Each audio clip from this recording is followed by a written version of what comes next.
try. Good afternoon and welcome to the news at 1 p.m. Nta Channel 5. I am Cecilia Julius. Remember, you can also join us live on YouTube at Nta Channel 5 Abuja. President Bola Tinubu has officially launched the Nigerian Youth Academy aimed at empowering young Nigerians to participate actively in nation building. The academy is expected to compete at the global stage by ensuring their voices are heard in shaping the Rahman Jubilee reports. This academy will focus on three critical areas: education and skills development. A dream come true for Nigerian youth, a promise kept by the president, and the event was complemented with a start-up package of 1 million naira to 6 beneficiaries, one from each geopolitical zone. We must acknowledge the challenges that persist. Nigeria's human capital index ranking remains below its potential, with youth unemployment and learning poverty presenting critical barriers to progress. These statistics are just not numbers. They reflect lives disrupted, dreams deferred, and futures left uncertain. The Nigerian Youth Academy is our commitment to changing this narrative. NIA speaks to the aspirations directly of over 60 million. Our goal with NIA is that in 2 years, we would deliver at least a youth with 2 skills of over 5 million Nigerian youths that we can get. And our mantra again for this is 1 youth, 2 skills. On the 10th of March this year, the president inaugurated a committee for the National Youth Conference, a platform to address the diverse challenges and opportunities confronting young Nigerians who constitute more than 6 pathway for a brighter tomorrow. The government is also implementing several other youth-centric programs, including the 3 million Renewed Hope Labor Employment and Empowerment Program, aimed at facilitating the creation of 2.5 million jobs directly and indirectly. From the State House, Abraham Jibrila, NTA News.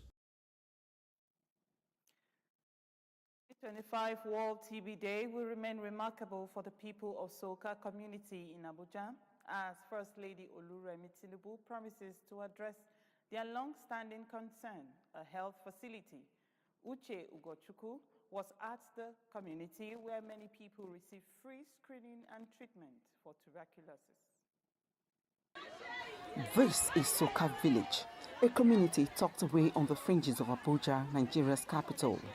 Here, an estimated 3,000 people live, most in cramped, poorly ventilated homes, where daily survival often takes precedence over health.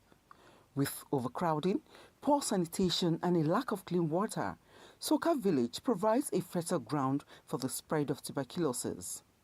The absence of healthcare facilities only worsens the situation, making early detection and treatment nearly impossible. It is these glaring vulnerabilities that have made first time in years there is a glimmer of hope, spearheaded by the First Lady Oluremi Tinubu. A health facility is on the horizon. TB is a serious health issue in our country. The good news is that TB is preventable. The World Health Organization called urgent investment into TB care, lamenting that drastic and abrupt cuts in global health funding threaten to reverse decades of progress to combat the disease. Also, a team of TB champions led by the Stop TB Partnership Nigeria is working tirelessly, offering free screening to residents. Among them is Monday Musa, who, like many in this community, I heard about it, so that is the reason why I just come, so that they will be tested me and give me the drugs. It's me. I don't see person where be say it can better cure am, because the person take the treatment for good 6 months.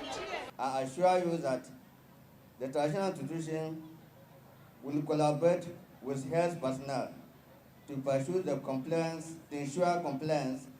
The message will be carried out to all NOx and chronic in the FCT.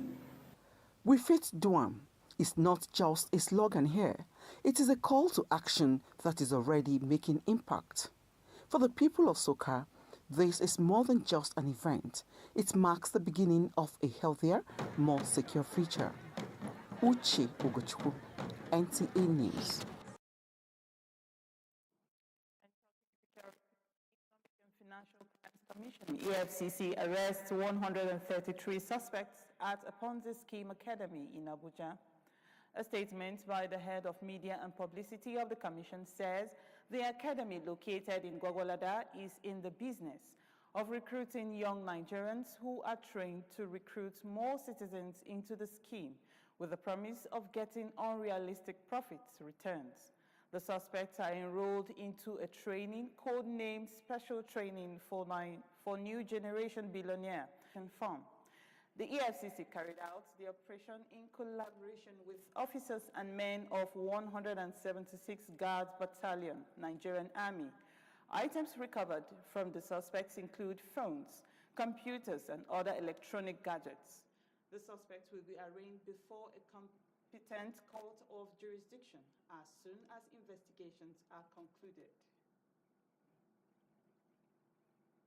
After decades of the sector privatization that says this desire of government and stakeholders is yet to be met, as many communities still have challenges and issues accessing electricity, even in cities like Abuja. Tessie Omeri reports on the recent concern of a community in Abuja over lack of electricity. Efforts being made by government and investment of stakeholders in the power sector is yet to provide desired results of constant electricity supply to consumers in some parts of the country, including communities like Sun City Estate. Residents in Abuja are crying out over such development. In their own case, all efforts to improve the epileptic power supply to the area haven't been considered, as they are most often left in darkness as against what the area was enjoying. In this issue, we have tried to come together to have a stakeholders meeting to see a way forward. But the residents can't stay without light. This has been going on for which we'll see Sun City, Same Global, Amsco, Brains and Hammer be in one feeder, meaning that we will be having the required light. The challenge has been issue of erratic power supply in the estate, and we've had several meetings with AEDC. Unfortunately, the meetings have not bring any result. So that's why we are here. They are not happy, supply in a day. And sometimes for a whole 24 hours, there won't be light. Sometimes they just flash the light within seconds, spoiling all electrical appliances and all that. So that is the challenge. And we are saying that this is not acceptable. This protest to the ADC area office was to register their dissatisfaction with the services being rendered to them. All we just need is good electricity. At least in 24 hours, if we can have 18, it's not so bad. So please let them contribute more to our development in the estate. When we came into this estate, you will think you are in America or you are in London. Our light is uninterrupted. But suddenly, we beg them to give us light. All our food in the fridge are spoiled. I heard all their complaints, and it was noted. I'm going to convene to the appropriate quarter for a solution.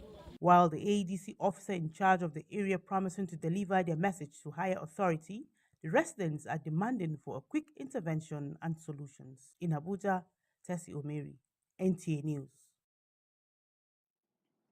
The disputed local government elections in Kano State. Kama witnessed the hearing of the proceedings and now reports. The APC has challenged the electoral process of the local government elections in Kano State, citing irregularities. But the state electoral body proceeded with the elections. The APC is seeking redress in court. At the initial hearing, the party filed a motion for additional records. The court has, however, adjourned the case to 25th of April 2025. APC chieftain Aminu Aliu Tiga shares his perspective on the court proceedings. Just want the court to give us the interpretation of the Constitution of the Federal Republic of Nigeria and the Electoral Act, because these people, their involvement in partisan politics, how will they even conduct the election free and fair to the opposition? This is just a case of a teacher setting an examination question for a student that he has no access to teach or control. Efforts to reach the AMPP for comments were unsuccessful. Kama, NTA News. We'll bring you more news just after this break. Please stay tuned.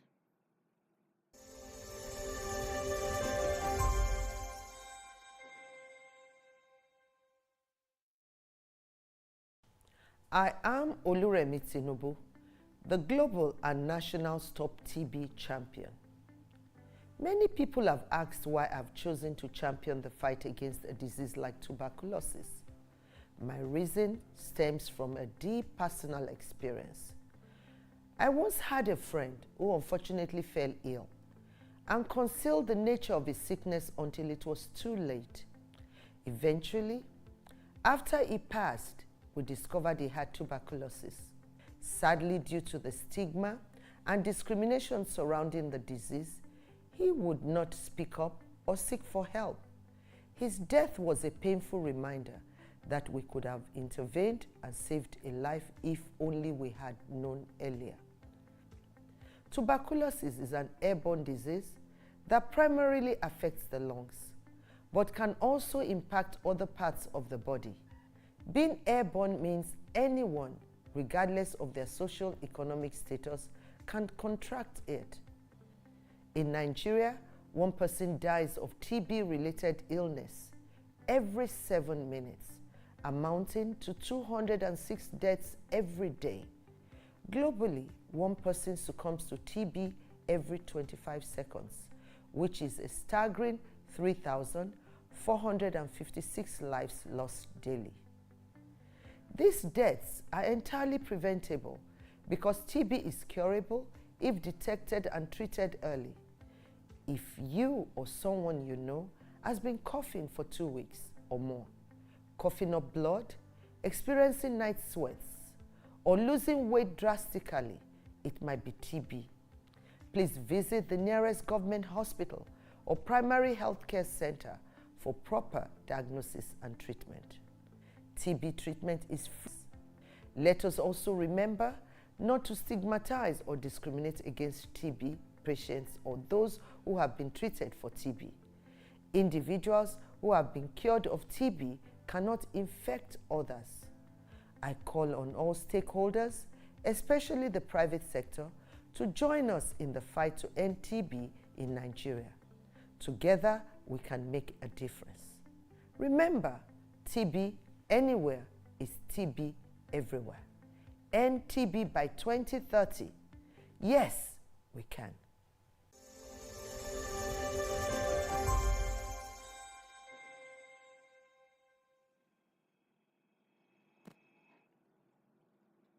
Welcome back. It's good to know you are still with us. And let's talk religion. In the spirit of Ramadan and reaching out to the vulnerable in the society, the Federal Capital Territory Administration has distributed 10,000 bags of 25 kg rice to beneficiaries. Onozie Yakubu witnessed the symbolic presentation of the items in Gogolada. In line with the long-time standing tradition of the FCT administration, 10,000 bags of 25 kg rice have been procured for onward distribution to religious leaders and the vulnerable persons in the territory. The long-standing tradition of FCT administration to cater for the welfare of indigenous FCT, particularly Salah and Christmas celebration. It is equally important to ensure that the welfare of the privileged members of the society is given the desired attention.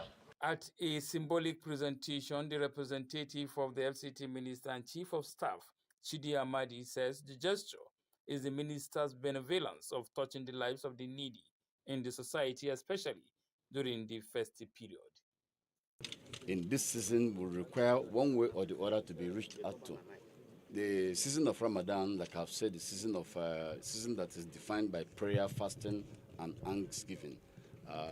The minister, in his own little way, is trying to identify with the religious community here in FCT by ensuring that as they go through fasting, as they go through prayers, that at the end of the day, there's something they will use to break their fast. And this is part of the almsgiving that the minister is carrying out today. Beneficiaries commend the gesture, promising to make judicious use of the foodstuff. We are thanking Mr. Minister that he has done well, and in our religion, our God has given us the order that Hal Jazaul Ihsan in al Ihsan, that the kindness deserves kindness. Obviously, in our own stand here, what we do. Very grateful that you did not forget us. The recent total renovation, I was one of the beneficiaries. Our school was renovated totally. They did not forget, God will not forget the Honorable Minister and the people that are working with him and our overall president. Meanwhile, other public spirited individuals and organizations have been encouraged to replicate the gesture to enhance the well-being of the needy in the society. Onoze Yakubu, NTA News.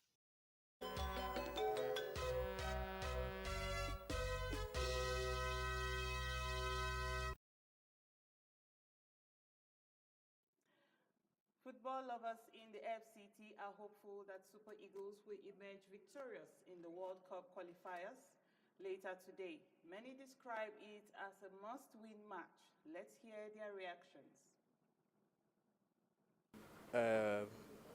Given the fact that we didn't actually start this qualifier as well, Nigeria at the beginning didn't play well, but then at least the last match, I think we played decent, right? So it has been, they should better win this. They are fit. From the last match they played, we won the match. And let's join our sports desk for sports brief.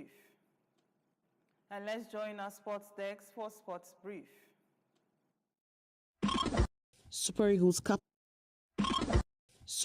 captain Williams Ekong said the Super Eagles of Nigeria Uyo this Tuesday. Super Eagles of Nigeria Uyo this Tuesday, 5 p.m. Nigerian time. The Super Eagles are expected to rise to 9 points